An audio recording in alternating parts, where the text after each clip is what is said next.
Coba deh Anda bayangkan ada truk baja gitu, ditembakin senapan mesin, tapi tetap utuh. Keren kan? Tapi akselerasinya secepat supercar. Wow. Atau ada ide nih, kalau kecerdasan buatan yang lagi kita kembangin, bisa aja gitu tanpa sengaja mutusin buat, ya musnahin kita. Waduh, serem juga ya kedengeran ya? Ini bukan film fiksi ilmiah loh, tapi ini beneran cuplikan dari obrolan panjang antara Joe Rogan sama Elon Musk baru-baru ini. Iya, dan hari ini kita bakal coba kupas tuntas nih sumber yang Anda bagi.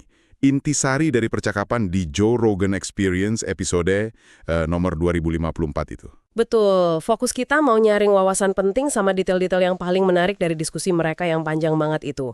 Khusus buat Anda, para pendengar. Sip. Kita bakal jelajahi banyak topik nih. Mulai dari Cybertruck yang bentuknya unik banget itu, terus tantangan bikinnya kayak apa? Pandangan Musk soal masa depan AI, risikonya juga. Terus soal perang ideologi di balik dia beli X yang dulunya Twitter itu kan? Nggak lupa juga soal energi, teknologi baterai, terus ada juga sih momen-momen personal dia yang lumayan unik dibahas di sana. Iya, ada aja ya. Nah, misi kita pokoknya mau kasih Anda pemahaman yang lebih dalam lah. Soal apa sih yang ada di pikiran Musk waktu itu. Jadi nggak cuma sekedar baca judul berita aja. Bener banget. Kita coba soroti klaim-klaim utamanya, konteksnya gimana, terus ya apa sih kira-kira implikasinya buat kita? Oke, kita mulai dari yang paling kelihatan mata dulu kali ya. Si Cybertruck. Nah iya, Mas kan datang ke studionya Rogan bawa Cybertruck itu ya. Deskripsi Rogan tuh pas banget menurut saya. Kayak grafis komputer di dunia nyata. Emang aneh sih bentuknya. Benar-benar memecah belah opini ya soal desainnya. Tapi Mas sendiri kayaknya lebih nekenin ke fungsinya sih. Dia klaim bodi bajanya itu standar, udah anti peluru. Wah, klaim yang cukup berani ya, anti peluru standar pabrik. Iya, katanya dia malah mau demoin lebih ekstrim lagi. Ditembakin pakai macam-macam senjata api gitu. Tommy gun, shotgun, pistol 9 mili 45. Katanya sih nggak bakal tembus bodinya. Gila juga ya. Terus kacanya gimana? Nah, kalau kaca anti peluru itu opsi tambahan. Tapi ya gitu, konsekuensinya jendelanya jadi nggak bisa naik turun. Udah fix. Ini kayaknya emang sengaja buat nunjukin kalau truk ini tangguh banget. Dan ada momen lucu juga kan pas Rogan iseng ngetes pakai busur panahnya dia. Ah iya, itu spontan banget ya. Panahnya lumayan kuat padahal ditembakin dari dekat. Ternyata beneran cuma bikin goresan dikit doang, ujung panahnya malah penyok. Sampai taruhan $1 segala kan mereka soal itu. Kocak sih. Tapi di balik demo kekuatan tadi itu, ada satu poin penting banget yang Mas ulang-ulang terus. Dan ini mungkin inti dari filosofi bisnis dia ya. Apa tuh? Mendesain produk itu relatif gampang, katanya. Tapi bikinnya secara massal, nah itu tantangan sesungguhnya. Bisa 100-1000 kali lebih susah. Oh gitu ya. Dia ngasih contoh nggak? Dia nyebut Henry Ford, bukan sebagai penemu mobilnya, tapi sebagai jagonya manufaktur massal. Itu poinnya. Masuk akal sih. Semakin banyak teknologi baru di satu produk, kata Mas, tingkat kesulitan produksinya itu naik eksponensial. Jadi kayak berlipat-lipat gitu susahnya. Iya, ada ribuan detail kecil yang harus pas semua. Satu aja meleset, wah bisa berantakan semua produksinya. Benar, Mas malah nyindir, nggak ada film soal manufaktur. Padahal itu penting banget. Bikin barang itu jadi terjangkau buat banyak orang, itu lebih susah lagi katanya. Nah, si Cybertruck ini, meskipun kelihatan futuristik banget, sebenarnya dirancang buat jadi truk pekerja keras kan ya? Iya, beratnya aja mirip Ford F250 katanya. Tapi akselerasinya, di bawah 3 detik. Gila kan? Terus buat off-road juga katanya jago. Target produksinya berapa tuh kira-kira? Sekitar 200.000 unit per tahun kalau udah skala penuh. Tapi ya itu tadi, dia nekenin lagi. Manufaktur itu susah banget, jangan diremehin. Oke. Menarik banget soal Cybertruck ini. Nah, dari kekuatan fisik truknya, kita pindah dikit nih ke soal energinya. Kan mobil listrik ya? Rogan sempet nanya tuh soal mobil yang tenaganya murni dari matahari. Ah iya, gimana tuh kata Musk? Ya, Mas ngejelasin batasan fisikanya sih. Jadi sinar matahari per meter persegi itu kan energinya terbatas ya. Terus panel surya yang ada sekarang efisiensinya paling sekitar 25%. Jadi nggak cukup dong ya panel di atap mobil aja? Buat jalan terus-terusan sih nggak cukup.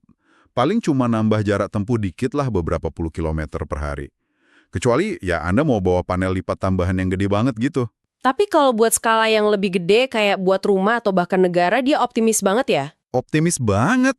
Dia klaim seluruh Amerika Serikat itu bisa ditenagai pakai panel surya di lahan seluas 100 kali 100 mil aja. Ya, tentunya dibantu sama baterai skala besar juga buat nyimpan energinya. Ini nunjukin keyakinan dia sama potensi energi terbarukan sih. Terus soal baterai mobil listriknya sendiri gimana? Kan sering jadi omongan tuh jarak tempuhnya. Nah, ini insight menarik dari dia. Kata Musk, jarak tempuh itu sebenarnya udah bukan masalah utama lagi sekarang. Udah banyak mobil listrik yang bisa jalan ratusan mil sekali ngecas. Oh ya? Terus masalahnya apa dong? Tantangan paling gedenya sekarang itu nekan biaya baterainya. Gimana caranya biar mobil listrik jadi lebih murah, lebih terjangkau buat semua orang. Itu fokusnya. Oke, masuk akal. Dia ada ngomongin soal ngecasnya nggak? Kan suka lama tuh katanya. Dia ngasih analogi bagus nih. Ngecas dari katakanlah 10% ke 80% itu cepat. Ibaratnya ion litium gampang nemu tempat parkir di baterai yang masih kosong. Oke. Tapi ngisi dari 80% ke 100% itu jadi jauh lebih lambat. Soalnya tempat parkirnya udah hampir penuh. Jadi ionnya susah nyari celah gitu. Wah, penjelasan yang gampang dimengerti ya. Untungnya sistem mobilnya udah canggih ya. Iya, katanya sistem navigasinya udah bisa ngitungin otomatis kapan dan berapa lama kita perlu ngecas di supercharger buat perjalanan jauh. Jadi lebih praktis. Sip. Nah, ngomongin energi, ini nyambung juga ke persepsi resiko ya. Dia sempat nyinggung soal radiasi nuklir pasca Fukushima kan? Betul. Moss nganggap ketakutan orang soal itu agak berlebihan, irasional katanya. Lebih karena kurang paham sains dasarnya aja. Merkuri di ikan tuna. Rogan juga nimpalin kan? Cerita pengalaman pribadinya, kadar arseniknya naik gara-gara keseringan makan sarden kalengan. Iya juga ya. Kadang kita takut sama hal yang salah ya. Persepsi bahaya kita nggak selalu pas sama data ilmiahnya. Nah, itu dia. Oke, dari risiko fisik dan energi, kita geser lagi nih ke ranah yang lebih abstrak, tapi lagi panas-panasnya juga. Soal informasi dan ideologi. Ini terkait langkah dia beli Twitter, yang sekarang jadi X. Iya, ini kontroversial banget kan? Apa sih sebenarnya motivasi dia beli Twitter? Kok sampai segitunya? Nah, menurut pengakuan Musk, dia khawatir banget platform itu udah jadi penyebar apa yang dia sebut virus pikiran atau mind virus. Yang katanya punya efek korosif buat peradaban. Berat banget ya istilahnya. Wow, mind virus. Terus maksudnya gimana tuh? Dia ngaitin filosofi di balik Twitter lama itu sama kondisi sosial yang menurut dia memburuk di pusat kota San Francisco. Dia gambarinnya agak lebay sih, kayak kiamat zombie gitu. Oke, terus hubungannya? Nah, wawasan pentingnya di sini, dia melihat filosofi atau cara pandang yang dia anggap negatif di SF itu jadi punya senjata lewat Twitter buat nyebar ke seluruh dunia. Jadi dia merasa perlu intervensi, gitu. Bukan cuma soal bisnis. Dia sampai nge-labelin virus ini sebagai extinctionist atau kultus kematian di titik ekstrimnya. Wah, provokatif banget ya framingnya. Iya, dalam pandangannya dia, Twitter yang lama itu udah kayak jadi perpanjangan tangan pemerintah. Menyanggah pandangan-pandangan yang beda, terutama yang konservatif atau bahkan yang moderat sekalipun, secara nggak adil. Dia nyamain sama Pravda, koran propaganda Soviet dulu. Keras juga tuduhannya soal bias dan sensor ini. Dia nunjuk ideologi kiri jauh atau far left yang menurut dia dominan di tempat kayak SF atau Berkeley sebagai sumber masalahnya. Makanya, pas dia ambil alih terus coba geser platformnya jadi lebih tengah, kelompok itu ngerasanya X jadi geser ke kanan. Padahal klaim Musk, dia nggak ngeblokir akun far left kan? Tujuannya cuma mau jadi penengah aja. Betul, visi dia buat X itu jadi semacam alun-alun digital global, tempat semua kesadaran kolektif kemanusiaan bisa muncul. Artinya, semua pandangan yang legal boleh ada di sana, termasuk yang nggak kita suka sekalipun. Di sini dia nekenin pentingnya kebebasan bicara yang absolut ya, merujuk ke amandemen pertama di AS. Katanya kebebasan bicara itu baru beneran relevan kalau ngelindungin omongan orang yang nggak populer atau nggak kita setujui. Iya, persis. Dia juga nuduh ada sensor tersembunyi dari pemerintah lewat tekanan ke platform media sosial. Dia ngacu ke Twitter Files itu sebagai buktinya. Dia klaim ini terjadi di hampir semua platform besar, kecuali X di bawah dia sekarang. Dan mungkin juga udah merembes ke media tradisional. Selain tekanan pemerintah, dia juga nyebut ada pengaruh dari pengiklan, agensi PR, sama LSM tertentu. Dia secara spesifik nyebut nama George Soros yang dia tuduh mendanai kampanye jaksa-jaksa progresif untuk mengubah penegakan hukum dari dalam. Wah, kompleks banget ya pertarungan soal kontrol informasi ini menurut pandangan dia. Besarnya soal AI itu bukan cuma karena AI jadi super pintar. Tapi, insight kuncinya ada di sini. Dia takut AI itu bisa secara nggak sengaja, atau malah sengaja, diprogram pakai nilai-nilai yang dianggap bahaya. Nilai-nilai ekstinsionis yang sama kayak virus pikiran yang dia lawan di X itu maksudnya. Nah, itu dia. Dia takut nilai-nilai itu meresap ke dalam AI. Kan banyak perusahaan AI adanya di SF juga. Dia ngasih contoh ChatGPT yang menurut dia nunjukin bias woke. Contohnya kayak gimana tuh? Kayak misalnya, ChatGPT katanya nggak mau nulis puisi yang muji Trump, tapi mau kalau disuruh muji Biden. Buat Musk, ini bukan cuma soal politik, tapi tanda adanya bias pemrograman mendasar yang bisa fatal banget kalau AI jadi jauh lebih kuat dari sekarang. Risiko eksistensial yang dia maksud itu gimana? Dia khawatir AI yang punya bias tersembunyi ini nanti bisa aja nyimpulin kalau manusia itu masalah atau penghalang. Terus, ya dia cari cara buat nyingkirin kita. Ngeri kan? Analogi jin dalam botol yang dia pakai itu pas banget ya. Permintaan kita ke AI bisa jadi punya konsekuensi yang nggak kita duga dan mengerikan. Makanya, karena potensi bahayanya dianggap lebih besar dari nuklir, Musk minta banget ada regulasi dan pengawasan ketat buat pengembangan AI. Mirip kayak pengawasan senjata nuklir gitu. Tapi dia masih optimis nggak sih soal AI? Masih sih. Dia bilang kemungkinan paling besar ya hasilnya positif buat manusia. Tapi karena ada ketidakpastian dan potensi resiko yang ekstrim banget itu, kita harus super hati-hati pas memprogram nilai-nilai buat AI. Harus selaras sama kelangsungan hidup dan kesejahteraan manusia. Ini titik krusial banget ya, karena kita lagi menuju era di mana kecerdasan non-biologis bisa ngalahin kita. Betul.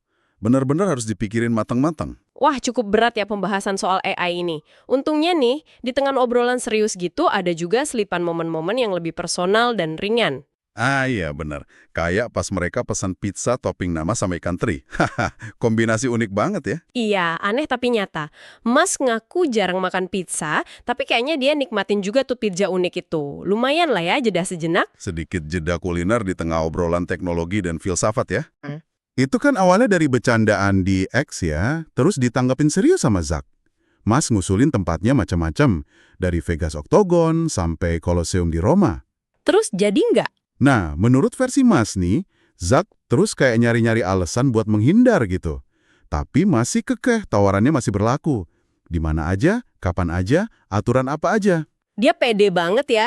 Padahal beda ukuran badannya lumayan jauh kan? Jauh. Mas ngaku dia 50% lebih berat.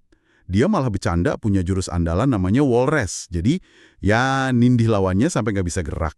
Hahaha. Ada-ada aja. Tapi emang dia punya latar belakang bela diri ya? Punya ternyata. Dia cerita pernah belajar judo, kyokushin karate, taekwondo. Terus pengalaman berantem di jalanan pas muda di Afrika Selatan juga katanya ada. Wah, pantesan berani nantang. Dia juga cerita soal cedera leher parah pas demo sumo kan? Iya, itu parah banget sih. Lawannya jauh lebih berat, dia berhasil jatohin di ronde pertama. Tapi diskus lehernya rusak. Sampai operasi 3 kali, akhirnya tulang leher C5, C6-nya difusi. Ngeri juga ya. Ini ngasih gambaran sih soal toleransi dia sama resiko fisik. Benar. Selain itu, ada juga pandangannya soal Instagram. Menurut dia, Instagram itu bisa bikin orang nggak bahagia. Kenapa gitu? Soalnya, nampilin citra kehidupan yang nggak realistis. Terlalu sempurna gitu. Dia ngaku pernah nyoba selfie aja rasanya aneh. Ada benernya juga sih. Terus terakhir nih, soal lokasi SpaceX di Texas Selatan. Kenapa dipilih di sana? Oh iya, dia jelasin singkat tapi menarik. Jadi butuh lokasi di pantai timur, dekat Khatulistiwa, buat manfaatin putaran bumi pas ngeluncurin roket. Oke. Terus butuh lahan kosong yang luas banget. Kebetulan di sana ada bekas rencana pembangunan yang gagal gara-gara kena badai, dan yang penting harus di wilayah AS, karena ada regulasi ketat soal ekspor teknologi roket. Oke. Jadi banyak pertimbangannya ya? Ya, nggak sembarangan milih tempat. Jadi ya, dari truk anti peluru sampai perang ideologi digital, terus masa depan AI, kita udah coba telusuri nih lanskap pemikiran Elon Musk yang kompleks dan seringkali kontroversial itu. Seperti yang terungkap di obrolannya sama Joe Rogan. Semoga nih kupasan kita kali ini bisa ngasih Anda, para pendengar, perspektif yang lebih kaya ya. Lebih ada nuansanya gitu di balik berita-berita utama soal Musk. Kami udah berusaha nyajiin klaim dan argumennya seakurat mungkin dari sumber yang ada. Nah, sebagai penutup nih, mungkin kita bisa berhenti sejenak buat merenung. Kalau kita lihat tantangan yang gede banget buat wujudin inovasi kayak Cybertruck, dari desain sampai produksi massal yang terjangkau, Terus kalau kita lihat juga pertempuran sengit soal arus informasi antara kebebasan bicara versus potensi bahaya virus pikiran sama arah pengembangan AI yang bisa ngubah segalanya. kira-kira apa ya penghalang terbesar buat kemajuan kita di masa depan? Apa keterbatasan teknologi kita? Atau kesulitan luar biasa buat ngelola skala produksi dan kompleksitasnya? Atau jangan-jangan hambatan terbesarnya malah ada di diri kita sendiri. Ketidakmampuan kita sebagai manusia buat sepakat soal nilai-nilai dasar yang harus kita pegang bareng. Apalagi pas berhadapan sama kekuatan baru kayak AI, yang notabene belajar dari perilaku kita juga kan? Nah, itu dia. Gimana caranya kita mastiin AI itu niru sisi terbaik kita, bukan malah niru bias dan virus yang dikhawatirin sama Musk tadi.